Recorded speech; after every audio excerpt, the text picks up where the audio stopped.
企業要發展就需要資金，以集資上市嘅公司都係一樣。企業喺擴張嘅時候，通常會借入資金，變相增加咗資不抵債嘅風險。首先介紹兩項負債比率，分別係資產負債比率同埋負債權益比率。資產負債比率等於負債總額除以資產總額乘以100%，而負債權益比率等於負債總額除以資本總額乘以100%。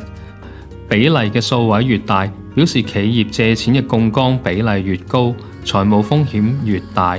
當兩者同樣係高比率，代表着公司嘅大部分資產係從供應商同埋債權人借貸得嚟。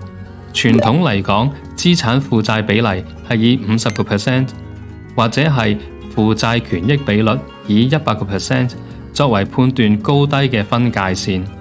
低過呢兩個數字就代表負債狀況健康，會較受市場追捧。